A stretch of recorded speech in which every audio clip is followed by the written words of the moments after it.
নমস্কার, আমি জ্যোতিষ সম্রাট বিনয় শাস্ত্রী। আশা করি ঈশ্বরের কৃপায় আপনারা ভালোই আছেন। আজকে আমার ভিডিওর আলোচ্য বিষয় মার্গী শনিদেব এবং কর্কট রাশি বা লগ্ন। তাহলে এতদিন পর্যন্ত শনিদেব বক্রী অবস্থায় ছিলেন। আজকে অর্থাৎ 28 নভেম্বর 2025 শনিদেব মার্গী হচ্ছেন। তাহলে বক্রতা প্রাপ্ত থেকে মার্গী অর্থাৎ বক্রতা মুক্তি এবং মার্গীর পথে যাওয়া। মার্গীর পথে মানে তার নিজ পথে অর্থাৎ সোজাভাবে যাওয়া। এই বক্রতা কি সেই সম্বন্ধে আমি আগেও বলেছি, আবার অল্প কথাই বলে দিই। যখন কোনো গ্রহ সূর্য থেকে মোটামুটি 120 ডিগ্রি ডিফারেন্সে হয় তখন প্রায় পৃথিবীর কাছাকাছি চলে আসে এবং পৃথিবীর উপর বা পৃথিবীর যে কোনো মানুষ বা জীবজন্তু সকলের উপর এই শনির প্রভাব বা গ্রহটির প্রভাব আরও বেড়ে যায়। তখন মনে হয় গ্রহটি পিছিয়ে যাচ্ছে এই মুভমেন্টের কারণে, কিন্তু অ্যাকচুয়ালি পিছিয়ে যায় না, মনে হয় পিছিয়ে যাচ্ছে। এই অবস্থা হচ্ছে বক্রী অবস্থা। তাহলে বক্রী অবস্থা যদি হয় তাহলে তার প্রভাব বাড়বে। এবার গ্রহটি যদি শুভ গ্রহ হয় তাহলে তার শুভত্ব বাড়বে, আর যদি অশুভ গ্রহ হয় তাহলে তার অশুভত্ব বাড়বে। ধরে নিন একটা অ্যান্টি সোশ্যাল, সে যদি বেশি বল প্রাপ্ত হয় তাহলে কী হবে, অ্যান্টি সোশ্যালের যে অ্যাক্টিভিটি সেটা বেড়ে যাবে। আর কোনো সাধু লোকের যদি ক্ষমতা বাড়ে তাহলে কী হবে, তার অ্যাক্টিভিটি সেই দিক থেকে বাড়বে, ভালো হবে। তারপরে মার্গী অবস্থায় শুভ ফলদাতা হয়, বক্রী অবস্থায় শনিদেব অশুভ ফলদাতা হয়। অন্যান্য গ্রহের ব্যাপারেও সেরকমই আছে।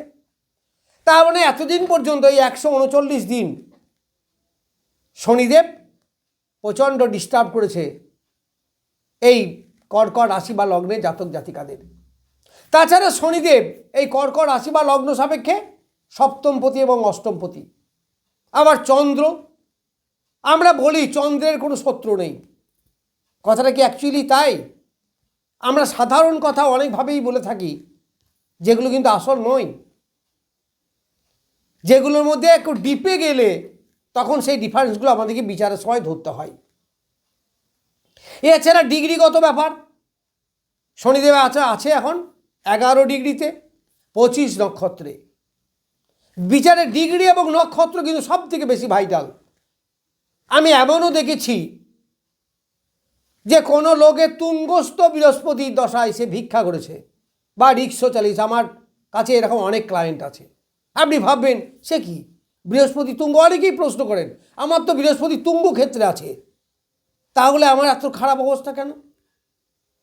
তার কারণগুলো লুকিয়ে থাকে এই চরণ, ডিগ্রি, তারপরে নক্ষত্রের অবস্থান, লগ্নের ডিগ্রি, রাশির ডিগ্রি, এইগুলো অনেক কিছু বিচার করতে হয়। তো এখন শনিদেব আছে 11 ডিগ্রিতে এবং 25 নক্ষত্র অর্থাৎ বৃহস্পতির নক্ষত্রে। আবার বৃহস্পতি এই কর্কট রাশিতেই বসে আছে, তার কী হবে, শুভ ফল পাবেন, এটাই বলা যায়। এই শনিদেব মার্গী অবস্থা হয়েছে তাহলে তার সাধারণ ফল দেবে, আর সেই কুপ্রভাব থাকবে না, অর্থাৎ কুপ্রভাব থেকে মুক্তি লাভ করেছেন, তাহলে শনিদেব সাধারণ ফল দেবে। আবার সে 25 নক্ষত্র থেকে 26, 27, 11 ডিগ্রি থেকে 12 ডিগ্রি, 13 ডিগ্রি যেমনভাবে ন্যাচারালি গরু এগিয়ে যায় সেইভাবে এগিয়ে যাচ্ছে। তাহলে এই শনিদেবকে কাছ থেকে আপনি কি পাবেন? এই শনিদেব সপ্তমপতি অষ্টমপতি হয়ে নবমে বসে আছে। বাহ, খুব ভালো। তাহলে সপ্তমের ফল ভালো হবে, তার মানে আমরা গৃহ সংসারে উন্নতি হবে, দাম্পত্য জীবনে সুখ আসবে। যে মতভেদ 139 দিন ধরে স্বামী স্ত্রীর মধ্যে দ্বন্দ্ব, বিভেদ, ব্যবসায় ডিস্টার্ব, প্ল্যান ওয়াইজ চলতে পারছিলেন না, কাস্টমারদের সঙ্গে সমস্যা হচ্ছিল, যারা চাকরি করেন তাদেরও ডিস্টার্ব হচ্ছিল, সমস্ত লোকের উপরই তো এই প্রভাব পড়েছে। এইবার সেইগুলো কিন্তু ঠিক হবে, অর্থাৎ দাম্পত্য জীবনে সুখ আসবে। অনেকের বিয়ে আটকিয়েছিল, এইবার তাদের বিয়ে হয়ে যাবে, বিবাহের বেশ সময়। ব্যবসা বাণিজ্যের ক্ষেত্রে বেশ ডেভেলপ হবে। যেটা ব্যবসাটা মনে হচ্ছিল যেন কিছুদিন ধরে থমকে গিয়েছিল, তবে এইগুলোও কিন্তু সবসময় মিলবে না। তার কারণ হচ্ছে যদি আপনার শুভ গ্রহের দশা চলে বা শনিদেবের কোনো মিত্র গ্রহের দশা চলে তাহলে কিন্তু এই খারাপগুলো অত পাননি।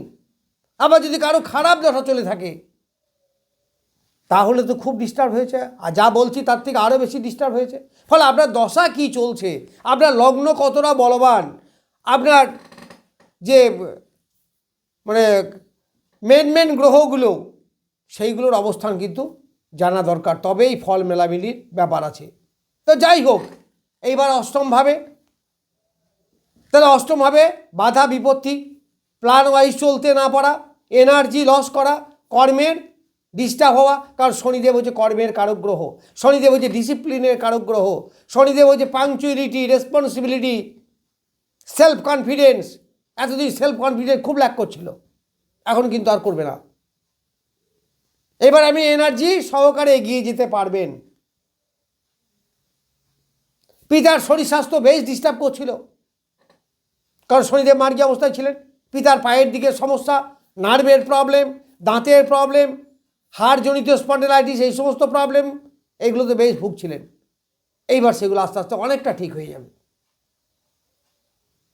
এই নবমে হায়ার এডুকেশনে যারা ছিলেন তাদের পড়াশোনার বেশ ডিস্টার্ব হচ্ছিল, রেজাল্ট স্যাটিসফ্যাকশন হচ্ছিল না, পড়াশোনায় অ্যাটেনশন ল্যাক করছিল। এইবার কিন্তু সেইগুলো আস্তে আস্তে সব ঠিক হয়ে যাবে। এই শনিদেব সেই ফলগুলো দেবেন। ধর্মের প্রতি আস্থা বাড়বে, তীর্থ ভ্রমণ ভালো হবে, সাময়িক কালের জন্য বিদেশ যেতে পারবেন, এইগুলো সব কিন্তু আপনি পাবেন। এই শনিদেব আপনাকে আর কি দেবে? যারা পিএইচডি লেভেলে আছেন, যারা রিসার্চ করছেন, তাদের ডেভেলপ হবে। যাদের পরের সম্পত্তি প্রাপ্তি বা হঠাৎ কোনো কিছু প্রাপ্তি, এইগুলোতে বাধা হচ্ছিল, হয়েও হচ্ছিল না।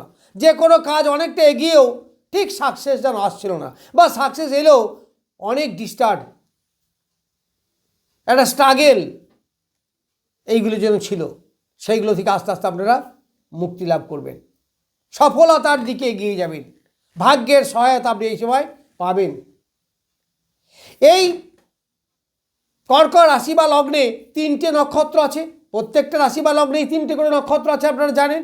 এই 3টে নক্ষত্রের মধ্যে কোনো একটা নক্ষত্রে আপনাদের জন্ম হবে। প্রথম আছে পুনর্বসু নক্ষত্র, যার অধিপতি বৃহস্পতি। সেই বৃহস্পতি বসে আছে আপনার রাশিতে বা লগ্নে। আবার সেই বৃহস্পতির নক্ষত্রেই আছে গ্রহরাজ শনি, যে শনির কথা বলছি।